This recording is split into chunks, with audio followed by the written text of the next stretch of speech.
ഓം ശാന്തി 5/7/2024 പ്രഭാതമുരളി.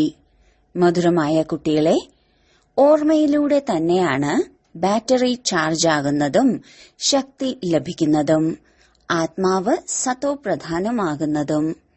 അതുകൊണ്ട് ഓർമ്മയാകുന്ന യാത്രയിൽ വിശേഷ ശ്രദ്ധ കൊടുക്കണം.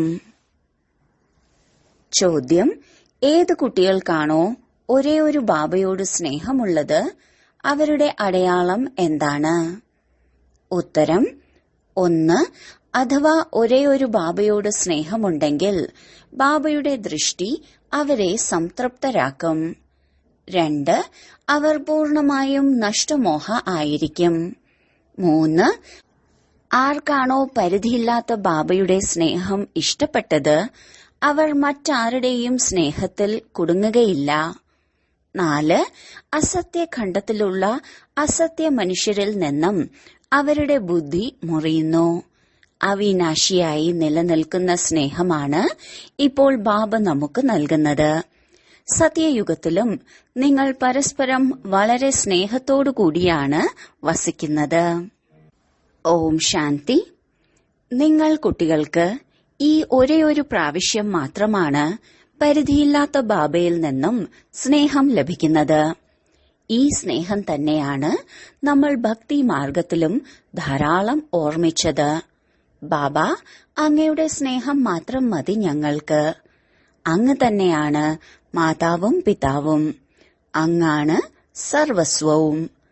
പകുതി കൽപ്പത്തേക്ക് നമുക്ക് സ്നേഹം ലഭിക്കുന്നത് ഈ ഒരു ബാബയിൽ നിന്നും മാത്രമാണ്.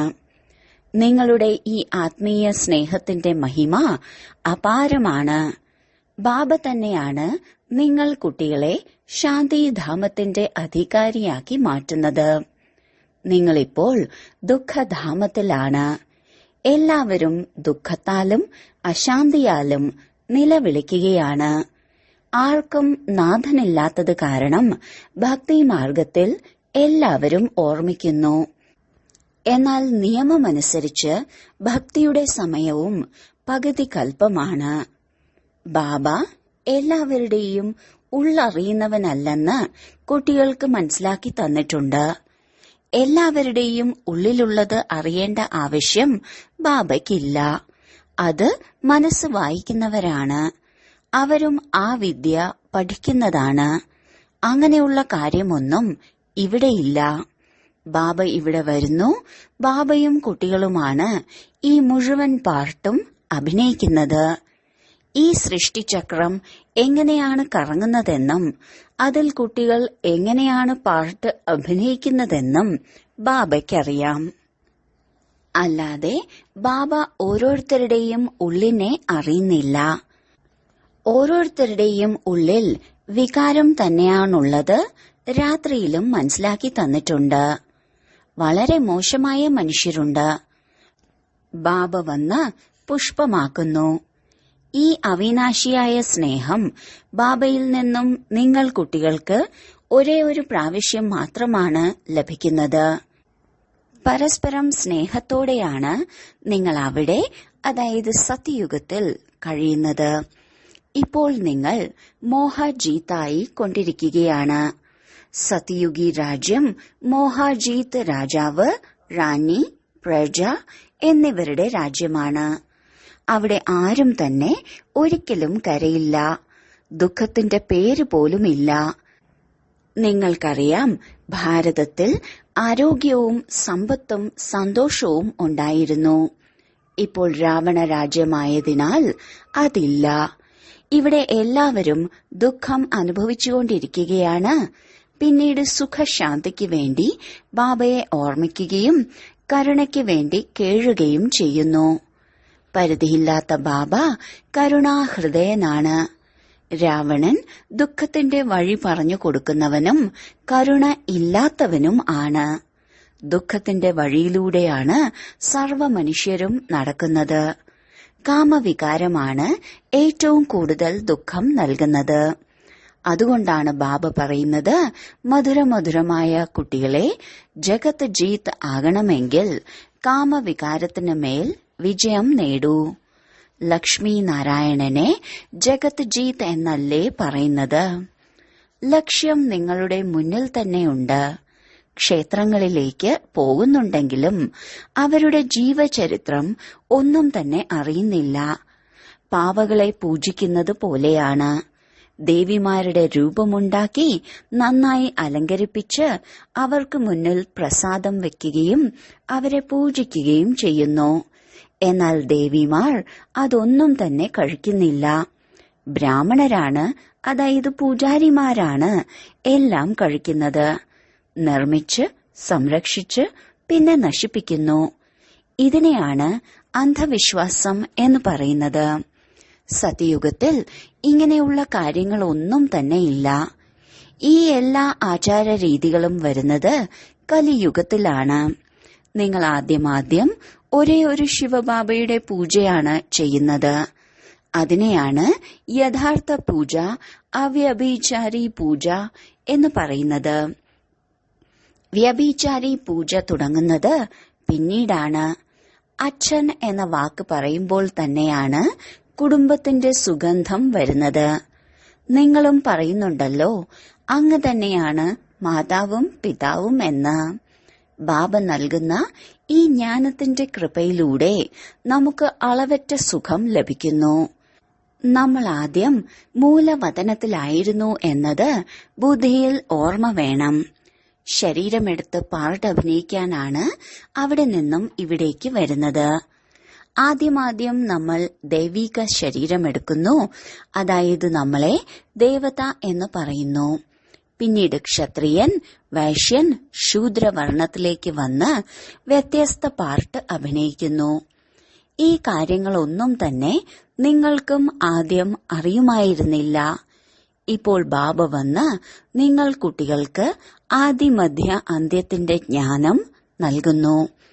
ഞാൻ ഈ ശരീരത്തിലാണ് പ്രവേശിക്കുന്നത് എന്നുള്ള ജ്ഞാനവും നൽകിയിട്ടുണ്ട്. ബ്രഹ്മ ബാബയ്ക്ക് തന്റെ 84 ജന്മങ്ങളെക്കുറിച്ച് അറിയില്ല. നിങ്ങൾക്കും അറിയില്ലായിരുന്നു. ശ്യാമസുന്ദരനെക്കുറിച്ചുള്ള രഹസ്യം മനസ്സിലാക്കി തന്നിട്ടുണ്ട്. പുതിയ ലോകത്തിലെ ആദ്യത്തെ രാജകുമാരൻ ശ്രീകൃഷ്ണനും രണ്ടാമത് രാധയുമാണ്. കുറച്ചു വർഷങ്ങളുടെ വ്യത്യാസമുണ്ട്. ശ്രീകൃഷ്ണനെ എല്ലാവരും സ്നേഹിക്കാൻ കാരണം സൃഷ്ടിയുടെ ആദിയിൽ വന്നതുകൊണ്ടാണ്. ശ്രീകൃഷ്ണനെ തന്നെയാണ് ശ്യാമനെന്നും പിന്നീട് സുന്ദരനെന്നും പറയപ്പെടുന്നത്. സ്വർഗത്തിൽ എല്ലാവരും സുന്ദരൻ, അതായത് സത്തോ പ്രധാനമായിരിക്കും. ഇപ്പോൾ സ്വർഗമെവിടെ?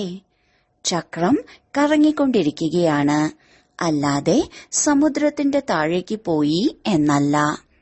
ലങ്കയും ദ്വാരികയും സമുദ്രത്തിന് താഴേക്ക് പോയെന്ന് പറയാറുണ്ട്. ഇല്ല, ഈ സൃഷ്ടി ചക്രമാണ് കറങ്ങിക്കൊണ്ടിരിക്കുന്നത്. നിങ്ങൾ ചക്രവർത്തി, മഹാരാജ, മഹാറാണി, വിശ്വത്തിന്റെ അധികാരിയാകുന്നത് ഈ ചക്രത്തെ അറിയുന്നതിലൂടെയാണ്. പ്രജകളും സ്വയം അധികാരികൾ എന്നാണ് മനസ്സിലാക്കുന്നത്. ഞങ്ങളുടെ രാജ്യം എന്നാണ് പറയുക. ഞങ്ങളുടെ രാജ്യം എന്നാണ് ഭാരതവാസികൾ പറയുന്നത്. ഭാരതം എന്നതാണ് യഥാർത്ഥ പേര്. ഹിന്ദുസ്ഥാൻ എന്ന പേര് തെറ്റാണ്. യഥാർത്ഥത്തിൽ ആദി സനാതന ദേവീദേവത ധർമ്മം എന്നാണ്. പക്ഷെ ധർമ്മഭ്രഷ്ടരും കർമ്മഭ്രഷ്ടരുമായത് കാരണം സ്വയത്തെ ദേവതയെന്ന് പറയാൻ സാധിക്കില്ല. ഇതും ഡ്രാമയിൽ അടങ്ങിയിട്ടുള്ളതാണ്. ഇല്ലെങ്കിൽ എങ്ങനെ ബാബ വീണ്ടും വന്ന് ദേവീദേവതാ ധർമ്മത്തിന്റെ സ്ഥാപന ചെയ്യും? മുൻപ് നിങ്ങൾക്കും ഈ കാര്യങ്ങളെക്കുറിച്ച് അറിവില്ലായിരുന്നു. ബാബയാണ് ഇപ്പോൾ മനസ്സിലാക്കി തന്നത്. ഇത്രയും മധുരമായ ബാബയെപ്പോലും നിങ്ങൾ മറന്നുപോകുന്നു. എത്ര മധുരമായ അച്ഛനാണ്. ബാക്കി രാവണ രാജ്യത്തിൽ എല്ലാവരും നിങ്ങൾക്ക് ദുഃഖമല്ലേ നൽകുന്നത്? അതുകൊണ്ട് തന്നെയാണ് എല്ലാവരും പരിധിയില്ലാത്ത ബാബയെ ഓർമ്മിക്കുന്നത്. ബാബയുടെ ഓർമ്മയിൽ സ്നേഹത്തിന്റെ കണ്ണുനീരൊഴുക്കുന്നു. അല്ലയോ പ്രിയതമാ, എപ്പോൾ പ്രിയതമകളെ വന്ന് കാണും? കാരണം നിങ്ങൾ എല്ലാവരും ഭക്തകളാണ്. ഭക്തകളുടെ പതി ഭഗവാനാണ്. ഭഗവാൻ വന്ന് ഭക്തിയുടെ ഫലം നൽകുന്നു, വഴി പറഞ്ഞു തരുന്നു, മനസ്സിലാക്കി തരികയും ചെയ്യുന്നു. ഇത് 5000 വർഷത്തിന്റെ കളിയാണ്. ഒരു മനുഷ്യനും രചയിതാവിന്റെയോ രചനയുടെയോ ആദി മധ്യ അന്ത്യത്തെക്കുറിച്ച് അറിയില്ല. ആത്മീയ കുട്ടികൾക്കും ആത്മീയ അച്ഛനും മാത്രമേ അറിയൂ. ദേവതകൾക്കും അറിയില്ല. ഒരു മനുഷ്യനും ഇതിനെക്കുറിച്ച് അറിയില്ല. ഈ ആത്മീയ അച്ഛന് മാത്രമേ അറിയുകയുള്ളൂ. ആത്മീയ അച്ഛൻ തന്റെ കുട്ടികൾക്ക് മനസ്സിലാക്കി തരികയാണ്. മറ്റൊരു ദേഹധാരികൾക്കും രചനയുടെയും രചയിതാവിന്റെയും ആദി മധ്യ അന്ത്യത്തിന്റെ ജ്ഞാനത്തെക്കുറിച്ച് അറിയില്ല. ആത്മീയ അച്ഛന്റെ പക്കലാണ് ഈ ജ്ഞാനമുള്ളത്. ജ്ഞാനേശ്വരൻ എന്ന് പറയുന്നതും ആത്മീയ പിതാവിനെയാണ്. രാജരാജേശ്വരനാകുന്നതിനു വേണ്ടിയുള്ള ജ്ഞാനം നിങ്ങൾക്ക് ജ്ഞാനേശ്വരൻ നൽകുകയാണ്. അതുകൊണ്ടാണ് ഇതിനെ രാജയോഗം എന്ന് പറയുന്നത്. ബാക്കിയെല്ലാം ഹഠയോഗമാണ്. ഹഠയോഗികളുടെയും ചിത്രങ്ങൾ ധാരാളമുണ്ട്. ഹഠയോഗം പഠിപ്പിക്കാൻ തുടങ്ങിയത് സന്യാസിമാർ വന്നതിനു ശേഷമാണ്. എപ്പോഴാണോ സന്യാസിമാരുടെ എണ്ണം വർദ്ധിക്കുന്നത്, അപ്പോഴാണ് ഹഠയോഗം പഠിപ്പിക്കുന്നത്. ബാബ പറയുന്നു, ഞാൻ സംഗമയുഗത്തിൽ വന്നാണ് രാജധാനി സ്ഥാപിക്കുന്നത്. സ്ഥാപന നടത്തുന്നത് ഇവിടെയാണ്, അല്ലാതെ സത്യയുഗത്തിലല്ല. സത്യയുഗത്തിൽ രാജധാനി ഉണ്ടാകണമെങ്കിൽ തീർച്ചയായും സംഗമത്തിലാണ് സ്ഥാപന നടക്കുന്നത്. സത്യയുഗത്തിൽ എല്ലാവരും പൂജ്യരാണ്. ഇവിടെ കലിയുഗത്തിൽ എല്ലാവരും പൂജാരികളാണ്. ബാബ വന്നിരിക്കുന്നത് പൂജ്യരാക്കി മാറ്റാനാണ്. രാവണനാണ് പൂജാരിയാക്കുന്നത്. ഇതെല്ലാം അറിഞ്ഞിരിക്കേണ്ടതായ കാര്യങ്ങളല്ലേ? ഇത് ഉയർന്നതിലും ഉയർന്ന പഠിപ്പാണ്. ആർക്കും ഈ ടീച്ചറെക്കുറിച്ച് അറിയില്ല. ബാബ പരമമായ അച്ഛനാണ്, ടീച്ചറാണ്, സദ്ഗുരുവുമാണ്. ഇത് ആർക്കും തന്നെ അറിയില്ല. ബാബ തന്നെയാണ് വന്ന് തന്റെ പൂർണ്ണ പരിചയം നൽകുന്നത്. കുട്ടികളെ സ്വയം വന്ന് പഠിപ്പിച്ച് കൂടെ കൊണ്ടുപോകുന്നു. പരിധിയില്ലാത്ത അച്ഛന്റെ സ്നേഹം ലഭിച്ചാൽ പിന്നെ മറ്റൊരു സ്നേഹവും ഇഷ്ടപ്പെടില്ല. ഈ സമയം അസത്യഖണ്ഡമാണ്. അസത്യമായ അസത്യ ശരീരം. ഭാരതം ഇപ്പോൾ അസത്യമായ ദേശമാണ്.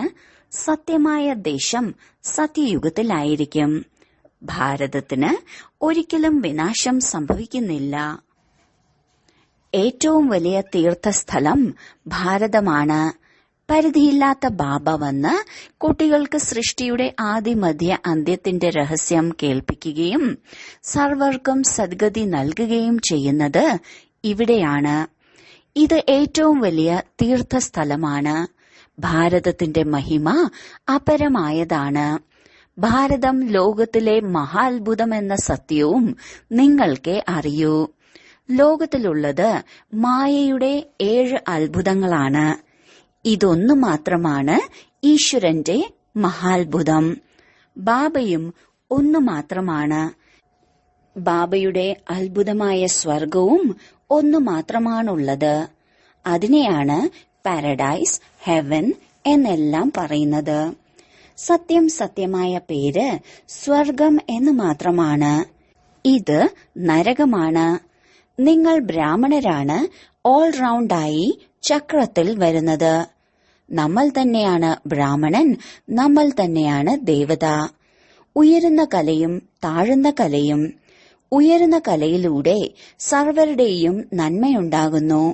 വിശ്വത്തിൽ ശാന്തിയും സുഖവും വേണമെന്ന് ആഗ്രഹിക്കുന്നത് ഭാരതവാസികളാണ്.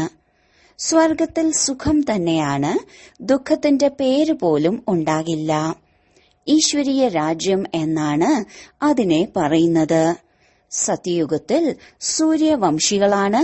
പിന്നെ സെക്കൻഡ് ഗ്രേഡിലാണ് ചന്ദ്രവംശികൾ വരുന്നത്. നിങ്ങൾ ആസ്തികരും മറ്റുള്ളവർ നാസ്തികരുമാണ്. നിങ്ങൾ നാഥന്റേതായി മാറി ബാബയിൽ നിന്ന് സമ്പത്ത് നേടുന്നതിനുള്ള പുരുഷാർത്ഥം ചെയ്യുന്നു. നിങ്ങളുടേത് മായയുമായുള്ള ഗുപ്തമായ യുദ്ധമാണ്. ബാബ വരുന്നത് തന്നെ രാത്രിയിലാണ്. ശിവരാത്രിയല്ലേ? പക്ഷെ ശിവരാത്രിയുടെ അർത്ഥവും അറിയുന്നില്ല. ബ്രഹ്മാവിന്റെ രാത്രി പൂർത്തിയായി. ഇപ്പോൾ പകൽ ആരംഭിക്കുകയാണ്. കൃഷ്ണൻ മുഴുവൻ 84 ജന്മവും എടുക്കുന്നുണ്ട്. ബാബ പറയുന്നു, ഞാൻ സാധാരണ ഒരു വൃദ്ധന്റെ ശരീരത്തിലേക്കാണ് വരുന്നത്. ഇദ്ദേഹത്തിനും തന്റെ ജന്മങ്ങളെക്കുറിച്ച് അറിയില്ല. വളരെ ജന്മങ്ങളുടെ അന്തിമത്തിൽ എപ്പോഴാണോ പതീതമാകുന്നത്, അപ്പോൾ പതീത സൃഷ്ടിയിൽ പതീത രാജ്യത്തിലേക്ക് വരുന്നു. പാവന ലോകത്തിൽ ഒരു രാജ്യമേ ഉള്ളൂ. പതീത ലോകത്ത് അനേക രാജ്യമുണ്ട്. ഭക്തിമാർഗത്തിൽ തീവ്ര ഭക്തി ചെയ്ത് എപ്പോഴാണോ ശിരസ് ഛേദിക്കാൻ തുടങ്ങുന്നത്, അപ്പോഴാണ് അവരുടെ സർവ മനോകാമനകളും പൂർത്തിയാകുന്നത്. അല്ലാതെ അതിലൂടെ പ്രാപ്തിയൊന്നും തന്നെ ഇല്ല. ഇതിനെയാണ് തീവ്രഭക്തി എന്ന് പറയുന്നത്. രാവണ രാജ്യം ആരംഭിക്കുന്നത് മുതൽ ഭക്തി മാർഗത്തിലെ കർമ്മകാണ്ഡത്തിന്റെ കാര്യങ്ങൾ പഠിച്ച് മനുഷ്യൻ താഴേക്ക് ഇറങ്ങി വരുന്നു. വ്യാസ ഭഗവാനാണ് ശാസ്ത്രം രചിച്ചതെന്ന് പറയുന്നു. എന്തൊക്കെയാണ് എഴുതി വച്ചിരിക്കുന്നത്? നിങ്ങൾ കുട്ടികൾ ഇപ്പോൾ ജ്ഞാനത്തിന്റെയും ഭക്തിയുടെയും രഹസ്യം മനസ്സിലാക്കി കഴിഞ്ഞു. ഏണിപ്പടിയിലും വൃക്ഷത്തിലും ഈ അറിവ് മുഴുവനുമുണ്ട്. 84 ജന്മങ്ങളും അതിൽ കാണിച്ചിട്ടുണ്ട്. എല്ലാവരും 84 ജന്മങ്ങൾ എടുക്കില്ല. ആരാണോ ആദ്യം വരുന്നത് അവരാണ് പൂർണമായും 84 ജന്മങ്ങളും എടുക്കുന്നത്. ഈ ജ്ഞാനം നിങ്ങൾക്ക് ഇപ്പോഴാണ് ലഭിക്കുന്നത്. പിന്നീട് ഇത് തന്നെ സമ്പാദ്യത്തിന്റെ ഉറവിടമാകുകയും ചെയ്യുന്നു. 21 ജന്മത്തിലും അപ്രാപ്തമായൊരു വസ്തുവും ഉണ്ടാകില്ല. പരിശ്രമിച്ച് നേടാനുള്ളതൊന്നും തന്നെ അവിടെ ഉണ്ടാകില്ല. ബാബയുടെ ഒരേ ഒരു സ്വർഗം മാത്രമാണ് ലോകത്തിലെ അത്ഭുതം. പേര് തന്നെ പാരഡൈസ് എന്നാണ്. ബാബ നമ്മളെ അതിന്റെ അധികാരിയാക്കി മാറ്റുന്നു. അവർക്ക് അത്ഭുതങ്ങളെ കാണിച്ചു തരാനേ സാധിക്കൂ. പക്ഷെ നിങ്ങളെ ബാബ അതിന്റെ അധികാരിയാക്കി മാറ്റുന്നു. അതുകൊണ്ടാണ് ബാബ പറയുന്നത്, നിരന്തരം എന്നെ മാത്രം ഓർമ്മിക്കൂ. സ്മരിച്ച് സ്മരിച്ച് സുഖം പ്രാപിക്കൂ. ശരീരത്തിന്റെ എല്ലാ ക്ലേശങ്ങളും മാറി ജീവൻ മുക്ത പദവി നേടൂ. പവിത്രമാകുന്നതിനു വേണ്ടി ഓർമ്മയുടെ യാത്ര വളരെ അത്യാവശ്യമാണ്. മന്മനാഭവ എങ്കിൽ പിന്നീട് അന്തിമ മനസ്സുപോലെ ഗതി ശ്രേഷ്ഠമായി തീരും. ശാന്തിധാമത്തിനെയാണ് ഗതി എന്ന് പറയുന്നത്. സദ്ഗതിയുണ്ടാകുന്നത് ഇവിടെയാണ്. സദ്ഗതിക്ക് നേർ വിപരീതമാണ് ദുർഗതി. രചനയുടെ ആദിമധ്യ അന്ത്യത്തെക്കുറിച്ചും ബാബയെക്കുറിച്ചും ഇപ്പോൾ നിങ്ങൾക്ക് അറിയാൻ കഴിഞ്ഞു. ബാബയുടെ സ്നേഹം നിങ്ങൾക്ക് ലഭിക്കുന്നു. ബാബ ദൃഷ്ടിയിലൂടെ നിങ്ങളെ സായുജ്യമടയിക്കുകയാണ്. സന്മുഖത്ത് വന്നാലല്ലേ ജ്ഞാനം കേൾപ്പിക്കാൻ സാധിക്കൂ. പ്രേരണയുടെ കാര്യമൊന്നും തന്നെ ഇതിലില്ല. ഈ രീതിയിൽ ഓർമ്മിക്കുന്നതിലൂടെ ശക്തി ലഭിക്കുമെന്ന് ബാബ നമുക്ക് നിർദ്ദേശം നൽകുന്നു. ബാറ്ററി ചാർജ് ആകുന്നത് പോലെ. ശരീരം വാഹനമാണ്. ഇതിന്റെ ബാറ്ററി, അതായത് ആത്മാവ്, കാലിയായിരിക്കുകയാണ്. ഇപ്പോൾ നിങ്ങൾ സർവശക്തനായ ബാബയുമായി ബുദ്ധിയോഗം വെക്കുന്നതിലൂടെ തമോ പ്രധാനത്തിൽ നിന്നും സതോ പ്രധാനമായി തീരുന്നു. ബാറ്ററി ചാർജ് ആകുന്നു. ബാബയാണ് വന്ന് സർവരുടെയും ബാറ്ററി ചാർജ് ചെയ്യുന്നത്.